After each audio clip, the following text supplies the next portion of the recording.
하나님이 우리 누장에게 주신 2025년 표현은 오직 사랑입니다. 그래서 사랑으로 함께 일어서는 능력의 공동체가 되게 하여 주시옵소서. 이러한 표현으로 우리가 2025년도를 시작하는 것이죠. 우리가 구하는 것은 다른 능력이 아닙니다. 여러분, 우리가 다른 능력들을 구할 수 있지만 실은 가장 능력 중에 능력이 되는 것은 이 하나님에게 속한 그 사랑의 능력입니다. 이것은 조건적인 사랑이 아니죠. 세상 사람들도 조건적인 사랑을 얼마든지 합니다. 그렇지만 하나님께 속한 그 아가페의 사랑의 능력을 우리 함께 구해보자라고 하는 것이죠. 여러분, 이 사랑은 하나님이 세상을 사랑하사, 하나님이 이처럼 세상을 사랑하사 할 때 그 사랑은 다른 사랑이 아니라 독생자 아들 예수 그리스도를 이 땅에 아낌없이 희생으로 보내는 그 사랑인 것이죠. 예수를 통해서 우리에게 보여주신 사랑인 것입니다. 분명히 알아야 될 것은 이 하나님께 속한 이 아가페의 사랑은 세상 사람들이 절대로 알 수도 없고 흉내낼 수도 없고 행할 수 없는 이 사랑의 영역입니다. 그래서 믿는 자들에게는 하나님께서 이 사랑을 하라 그러는 거거든요.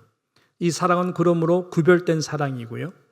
이것은 특권적 사랑인 것입니다.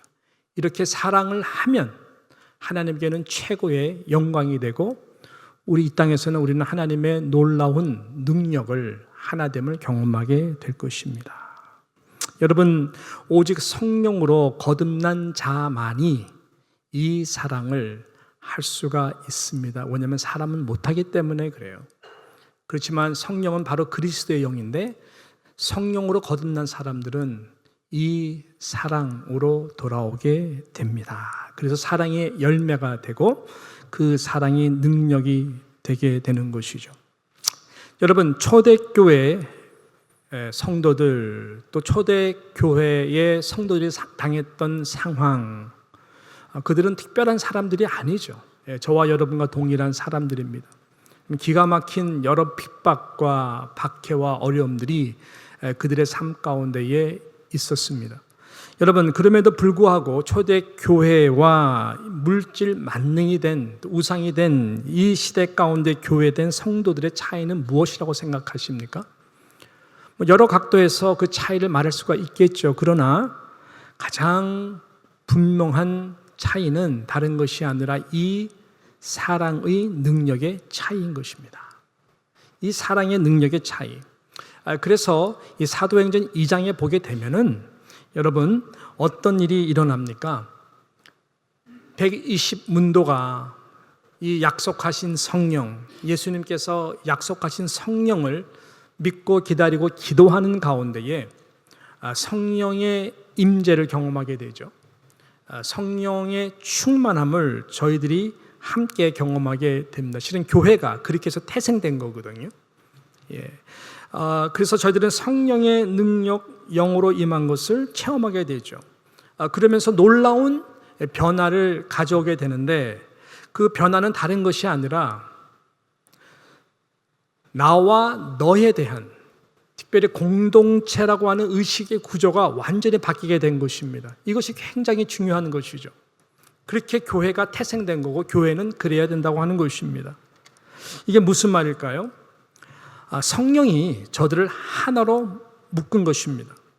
전에는 모여도 모이긴 모이지만 각자가 존재했어요. 모여도 내가 중요했고 나의 생각이 중요했었습니다. 그래서 모든 삶의 우선순위는 나 자신이지 절대로 교회가 아니고 성도된 몸된 공동체가 아니었습니다. 아무리 예수님께서 먼저 그의 나라와 그 의를 구하라 말씀하셔도 머리로는 알겠는데 귀로는 들리는데 가슴으로 내려오지 않았습니다. 그러니까 순종이 안 되죠. 무엇을 먹을까? 무엇을 마실까?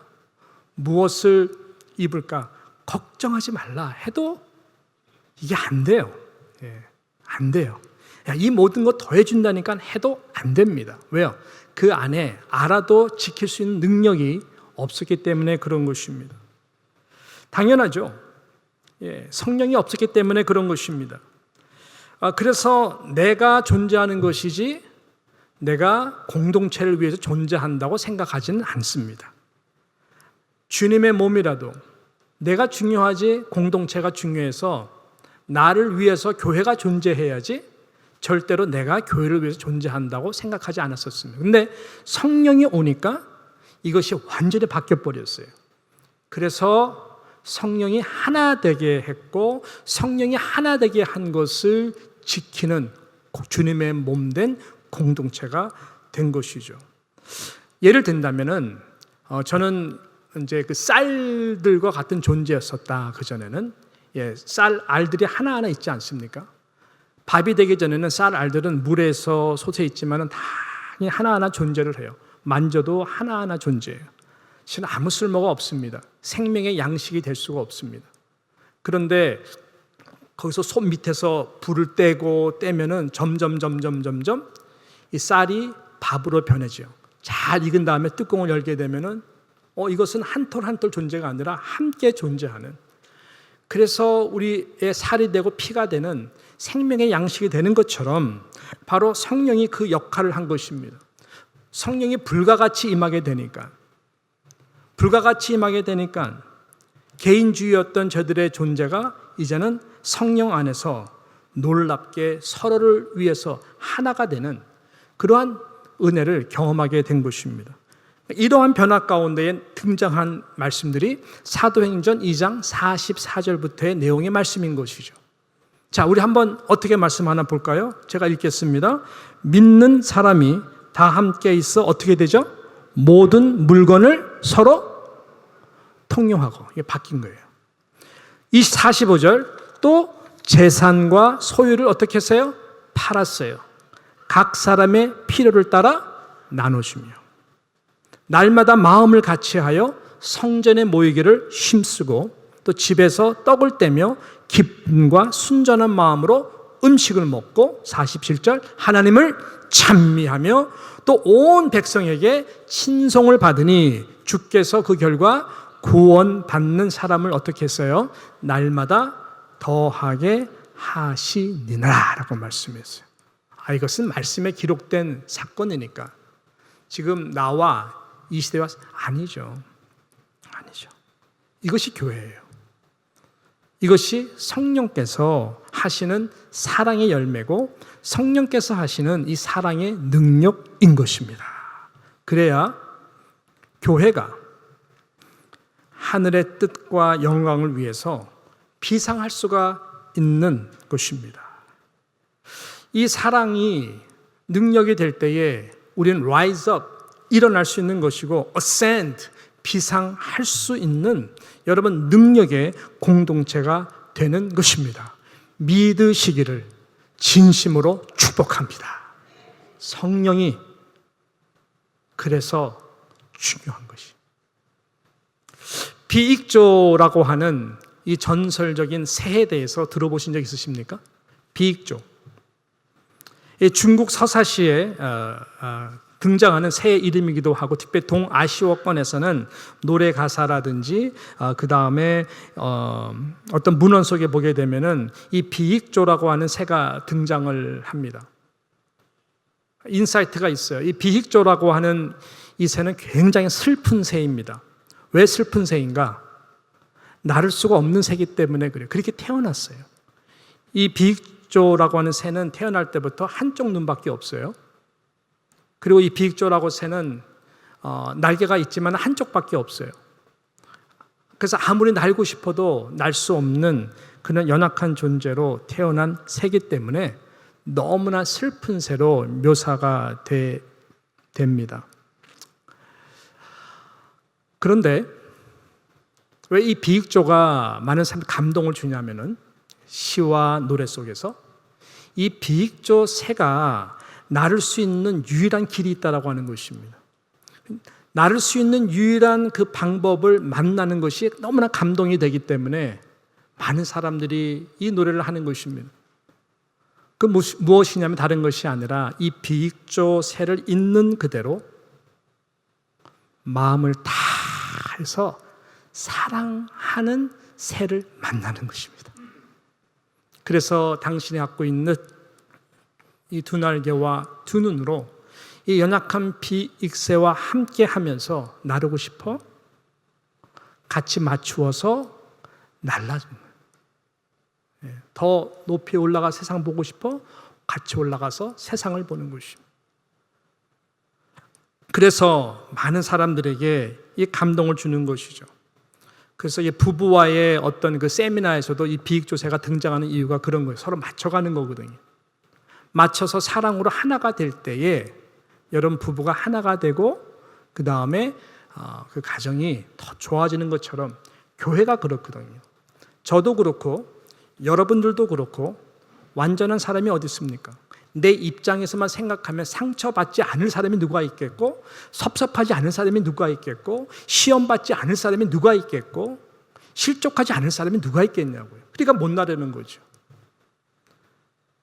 그래서 저도 그렇고 여러분들도 그렇고 우리는 모두가 비익조 새와 같은 존재입니다. 어떻게 나를 수 있을까요? 어떻게 함께 비상할 수 있을까요? 다른 것이 아닙니다. 다른 방법이 없어요. 완전하신 사랑으로 이 땅에 오신 하나님 되신 예수 그리스도, 우리의 모든 연약함을 담당하시기 위해서 대신 십자가에 죽으시고 부활하신 예수 그리스도, 그 예수 그리스도를 믿게 하는 이 성령 외에는 우리의 연약함을 탄식하며 하나님의 뜻에 맞추어 지금 이 시간도 기도하시는 그 성령님 외에는 여러분, 저와 여러분의 신앙이 교회가 하나 되어 공동체가 나를 수 있는 길이 없다라고 하는 것입니다. 그러나 하나님이 먼저 우리 가운데 와주셨고 하나님의 최고의 선물인 성령을 우리에게 그래서 주신 것이죠. 할렐루야. 예. 이 땅의 공동체가 바로 비익제 새와 같은 그러한 연약한 존재라는 것을 우리는 인정하고, 그래서 우리는 예수 그리스도의 이 하나님의 완전한 이 사랑을 성령을 통해서 경험하고 하나가 되고 서로 맞춰 나갈 때에 비상할 수가 있는 것입니다. 이것이 이번 2025년 표가 주는 중요한 영적 인사이트다라고 하는 것이죠. 자, 그래서 오늘은 우리가 첫 번째 강령인 하나님 사랑을 함께 나누는 거예요.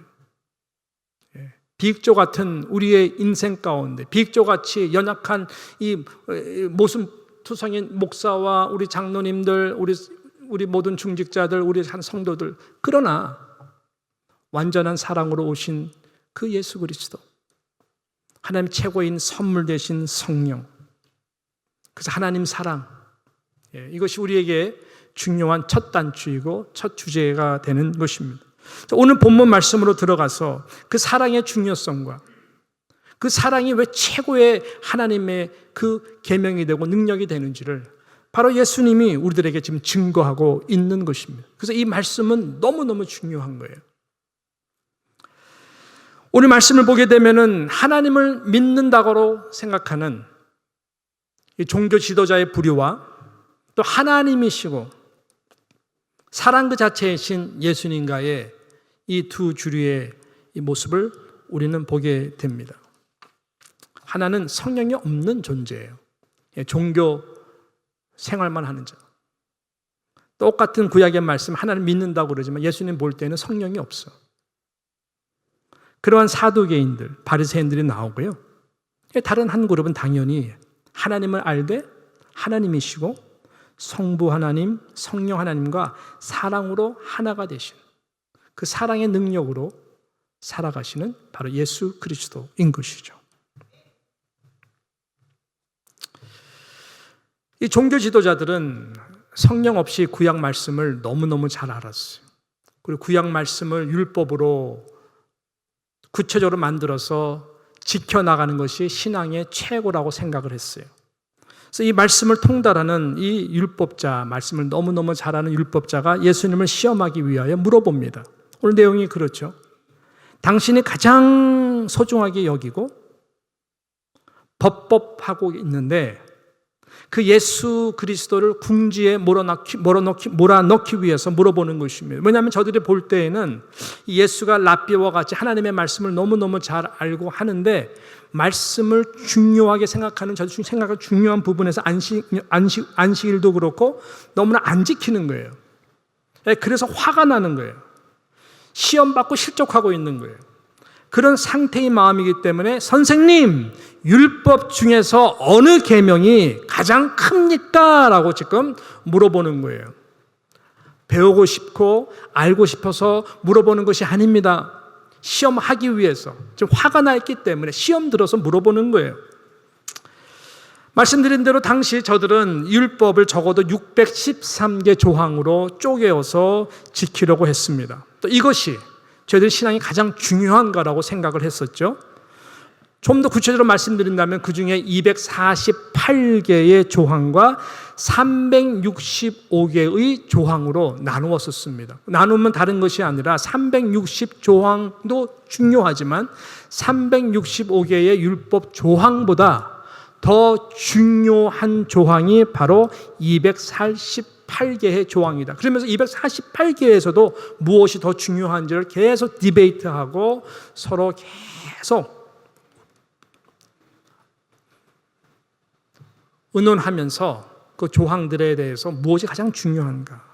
이렇게 저희들은 생각하면서 신앙생활을 했던 자들입니다. 종교 생활이죠. 그래서 누가 이것을 지키느냐 못 지키느냐에 따라서 사람을 그룹화합니다. 신앙이 좋은 사람, 신앙이 안 좋은 사람, 또 이것을 못 지키는 사람들에게서 매의 눈으로 바라보고 그 중요한 무게에 따라서 벌을 덜 주기도 하고 벌을 많이 주기도 하고, 나중에는 심지어 돌까지 들어서 죽이기까지 하는 이를 법이라고 하는 그 아래에서 신앙생활하던 자였어요. 판단하고 정죄를 하는 자들이죠. 그래서 공동체를 위한 것이 아니라 항상 개인의 신앙의 포커스가 된 너무나 잘못된 설정의 신앙이었던 것입니다. 말씀을 가지고, 그래서 외적으로 열심을 가지고 잘 지키면 파블릭 가운데 존경을 받고, 또 파블릭 가운데에 보이는 신앙의 어떤 모습으로 자기가 신앙생활 하는 것을 중요하게 생각했기 때문에, 뭐냐면 그 위치에 가거든요.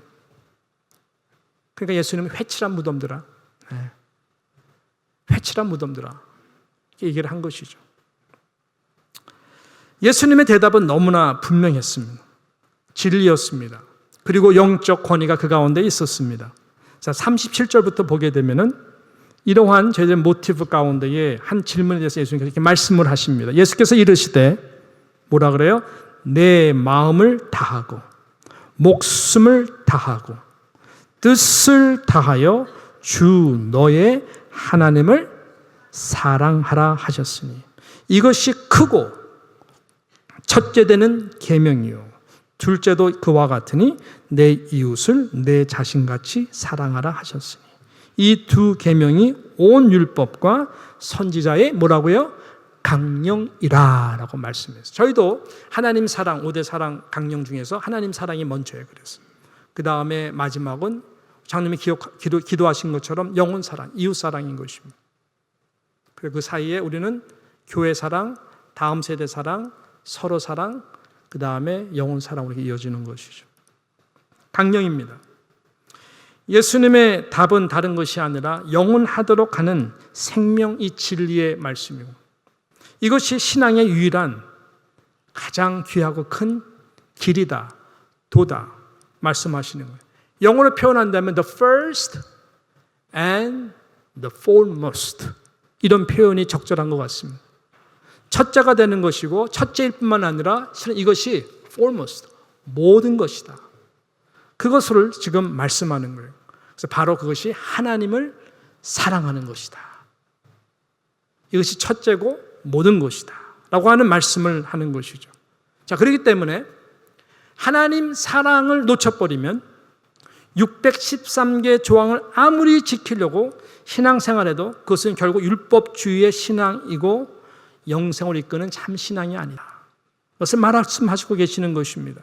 그러므로 율법 613개가 존재하는 목적도 그 율법 자체를 지키기 위한 조항적 법이 아니라 하나님을 사랑해서 하나님을 사랑하기 때문에 바로 존재하는 법이구나. 이것을 알아야 된다는 거죠. 이것이 본질적 의미고 너무나 중요한 순위다라고 하는 것이죠. 반대로 이 본질적 의미를 놓쳐버리거나 여러분 이 우선순위가 바뀌게 되면 큰일 나는 것입니다. 실은 계명과 하나님 사랑과 계명은 실은 같은 것이죠. 자, 그래서 요한 1서 5장 3절에 보게 되면은 사도 요한이 이렇게 말씀을 했습니다. 하나님을 사랑하는 것은 이것이니 우리가 그의 계명들을 뭐라고요? 지키는 것이라. 그의 계명들은 무거운 것이 아니로다라고 말씀했어요. 하나님을 사랑하는 것이 바로 이것이다. 그의 계명을 지키는 것이다. 이게 무슨 말일까? 근데 사도 요한은 너무나 중요한 말씀을 마지막에 했어요. 그의 계명은 무거운 것이 아니다. 왜? 하나님을 사랑하는 마음이 그 안에 있기 때문에 그런 거예요. 그래서 하나님을 사랑하는 것이 이 하나님의 계명의 말씀을 지키는 것이다. 그런데 중요한 것은 하나님을 사랑하는 그 사랑으로 계명을 지켜야지 계명을 지키는 것 자체만 하나님의 말씀의 계명을 지키는 것이 내가 지키는 것을 사랑한다면은 문제가 되는 것이죠. 왜냐하면 바리새인들은 이 율법 조항들을 지키는 것을 무지 사랑했거든요. 생명과 같이 여겼거든요. 근데 예수님이 볼 때는 너무나 잘못된 거예요. 그 안에 뭐가 없냐? 하나님을 사랑하는 마음이 없었던 거예요. 그러니까 회칠한 무덤이라고 그러죠. 뭐가 없기 때문에 그런 거예요? 성령이 없기 때문에 그런 거예요. 저들 안에 성령이 없어요. 그러니까 하나님을 사랑하기 때문에 하나님을 사랑해서 하나님의 말씀인 율법을 계명을 지킬 수 있는 그게 없어요. 율법 지키는 걸 사랑했죠. 종교 생활하는 것을 사랑했죠. 그래서 법을 조금이라도 어기면 분을 내고 돌을 들어 죽이려고 하는 거예요. 여러분, 종교적 의무와 책임의 자세와 섬김과 충성은 하늘과 땅의 차이입니다. 복음은 우리에게 섬김과 충성을 요구하죠. 오리가 아니라 은혜를 받으면 하나님 사랑해서 심리 가는 거 문제가 안 돼요. 겉옷, 속옷까지 줘도 기억 못해요. 왜 그럴까요? 성령이 그 안에 있기 때문에 그래요. 근데 그렇지 않은 사람들은 이 종교적 의무와 책임이 너무나 중요하기 때문에 오리 간 걸로 겉옷 벗어준 걸로 기억해요. 그래서 종교적 의무와 책임을 하는 열심은 귀하다고 생각하지만 실은 사랑이 부재가 된다면 성령이 그 안에 없다면 이 열심 때문에 계속해서 나의 의가 돼서 싸웁니다. 다툽니다. 화를 냅니다. 시험 받습니다. 실족합니다.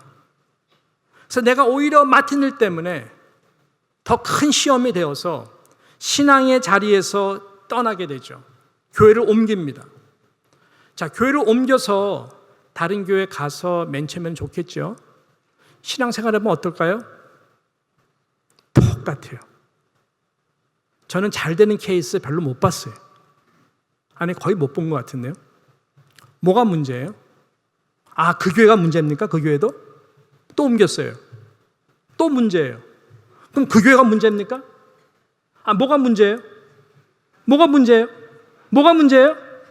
내 안에 뭐가 없어요? 성령이 없는 거예요.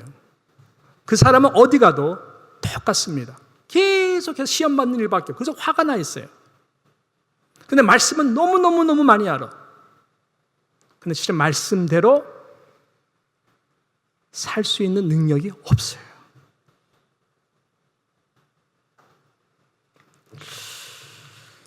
성령이 주시는 사랑으로 감당한다면 주님의 계명들은 무거운 것이 아니라고 그랬어요. 이것이 사인인 거예요. 무거운 것이 아닙니다. 남 때문에 힘들어하는 것이 나에게 무거운 것이 될 수가 없어요. 하나님 앞에서 우리가 성령으로 거듭나면 그냥 구원해 주신 은혜에 너무너무 감사한 것이죠. 똑같은 10kg의 볼링공 제가 말씀드렸죠. 똑같은 10kg의 볼링공 하루 종일 갖고 다녀보세요. 얼마나 무겁습니까? 왜? 인격적으로 내가 볼링공과 관계가 있는 것도 아니고 사랑하지 않게 그냥 버리는 거죠. 왜? 너무 힘드니까. 운동 삼아서 한다 할지라도 여러분 하루 종일 이 볼링공을 들고 다닐 수가 쉽게 너무너무 무거워요. 똑같은 10kg인데 내가 난 아기를 안는 것 무겁다고 버립니까? 그럴 수는 없죠. 왜? 어휴, 나 닮은 너무너무 사랑스러운 존재잖아요. 똑같은 10kg예요. 볼링공과 이 생명체와는 다르죠. 지금 예수님이 그걸 말하는 거예요. 율법들 지키느라고 너무나 수고하고 무거운 짐짐자들아 다 좀 내게로 와라. 내가 너희를 편히 쉬게 하리라. 예. 내가 너희에게 주는 멍에는 무거운 것이 아니다. 그래서 온유와 겸손을 내게 배우라라고 말씀하는 거예요. 온유와 겸손의 힘이 어디서 나오느냐? 우리가 어떤 덕도 아니고요. 세상 종교가 말하는 유교 사상도 아니고 오직 성령으로만 가능한 것입니다. 예, 그 성령이에요. 그래서 그 똑같은 10kg라도 인격적으로 관계적으로 사랑하는 마음이 있으면 무겁지가 않아요. 근데 무거워요, 실은. 그래도 무겁게 느껴지지 않습니다. 왜? 사랑이 있기 때문에. 아가페 사랑의 능력이 바로 그런 것입니다. 그래서요, 분명히 아세요. 613개의 조항을 사랑 없이 지키려고 하는 것보다 살아계신 하나님을 마음을 다해, 목숨을 다해, 뜻을 다해 지키는 것이 훨씬 쉽고 가볍고 기쁨이 되도록 성령님은 능력을 주십니다. 그러면 이미 613개 조항 이상 완벽하게 이루신 그 예수 그리스도가 너무너무 사랑스러운, 사랑하게 되는 존재가 되는 것입니다. 성령께서 그렇게 역사를 하십니다. 이 성령을 사모하시는 저와 여러분 되시기를 축복합니다. 자, 사랑하는 뉴욕 장로교 성도 여러분, 저는 말씀을 이제 정리하고 마치도록 하겠습니다. 왜냐하면 돌아오는 한 주가 오직 성령을 사모하라가 오늘 말씀과 연결되기 때문에 그래요. 그렇다면은 저와 여러분이 어떻게 이 하나님을 마음과 목숨과 뜻을 다해 사랑할 수가 있을까요? 분명한 답, 결론의 답은 할 수가 없다라는 거예요. 할 수 없어요. 할 수 없어요. 아니, 지금 보이는 옆에 있는 형제 자매도 내가 지금 미워하는데, 시험에 빠져 있는데 어떻게 하나님, 안 보이는 하나님을 사랑할 수 있는, 성경은, 사도 요한은 그것을 거짓말이라고 그래요. 할 수 없어요. 그것이 우리의 사인이라면 더더욱 할 수 없어요.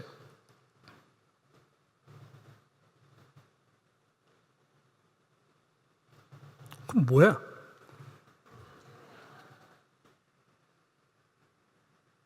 네, 제가 지난주에 말씀드렸잖아요. 내가 양인 것을 인정할 때에 내가 얼마나 부족한 존재이고 내가 선한 목자 예수 그리스도가 얼마나 필요한 존재를 알게 된다고. 요한 칼빈도 그런 이야기 했거든요. 하나님에 대해 아는 지식에 대해서 말씀할 때에 하나님을 어떤 분이 알려고 한다고 한다면은 내가 얼마나 추악하고 소망이 없는 죄인인 것을 알 만큼 알수록 하나님이 어떤 분이 알 수 있다고 그랬어요. 그는 전적 부패를 그래서 선포한 거예요. 그런 것처럼 내가 하나님을 사랑할 수 없는 존재구나. 말씀 하나도 지키고 순종할 수 없는 무능력의 존재구나를 알아야 돼요. 그럴 때에 우리는 성령 하나님이 얼마나 내게 필요한 분이신 것을 알 수 있게 돼요. 그때부터 회개가 일어나고 그때부터 우리는 성령과 함께 동행할 수 있는 성령의 도우심과 성령의 은혜와 능력들을 경험하는 거듭난 하나님의 자녀로 살 수 있는 거예요. 그때부터 조건적인 사랑이 아니라 전혀 상관없이 내가 하나님을 사랑할 수 있고 교회를 사랑할 수 있고 다음 세대를 사랑할 수 있고 서로 사랑할 수 있고 영혼을 사랑할 수 있는 그 은혜를 주시는 것입니다.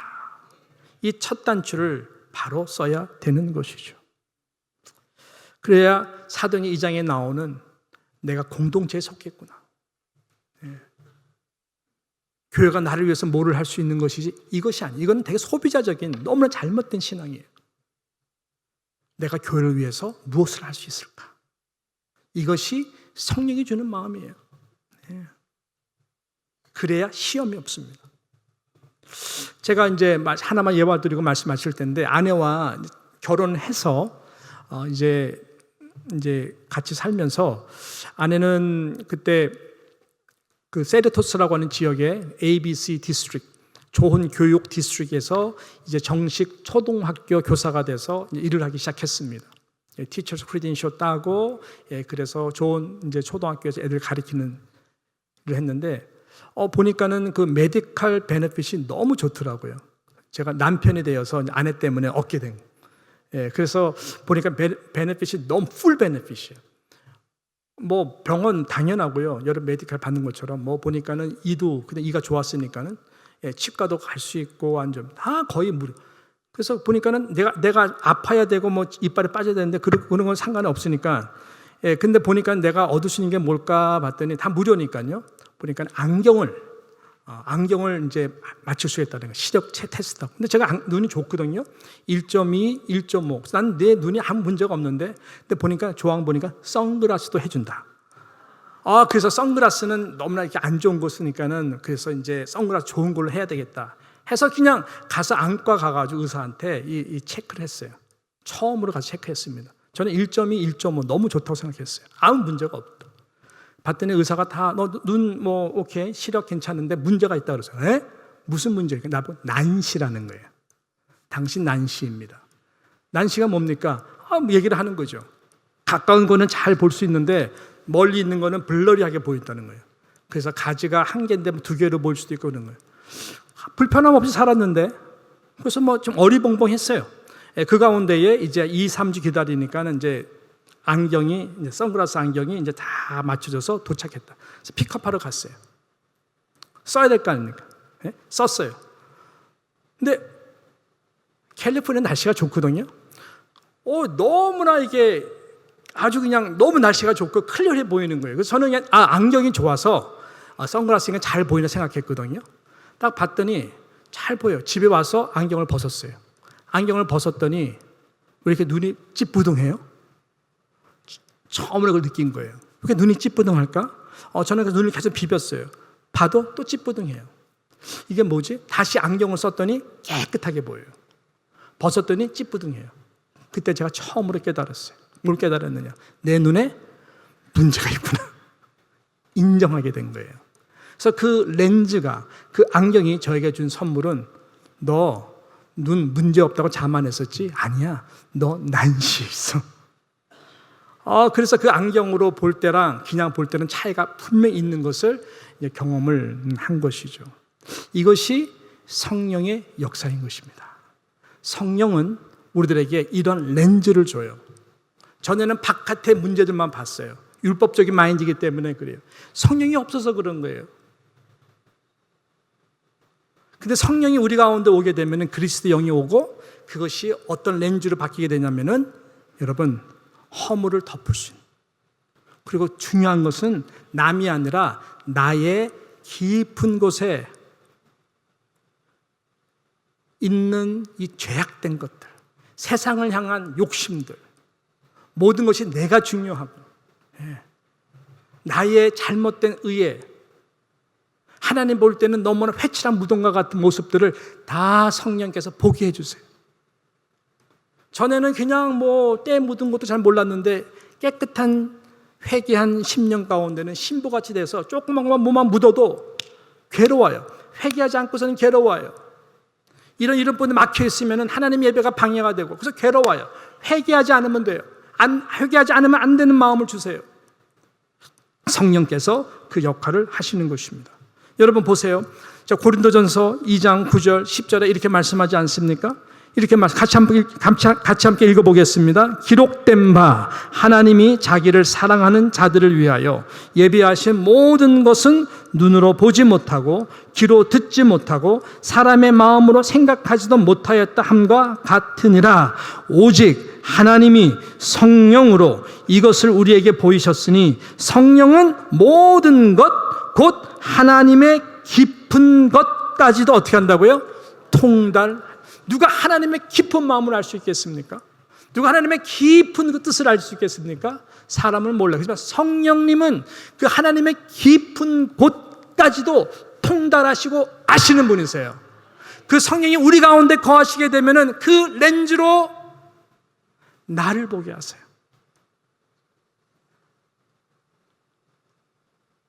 무서울 정도로 교만한, 무서울 정도로 나의 의를 세우는, 무서울 정도로 사랑이 없는, 무서울 정도로 내가 하나님인 것처럼 심판하고 판단하는, 모든 것이 이미 끝나고 나서 다 소망을 셧다운 시켜버리는, 이 세상 마지막 날까지 기다리시고 인내하시고 참으시고 사랑으로 함께 하시는 하나님의 의보다 더 앞선 자가 된다니까요. 사단이 하는 거예요.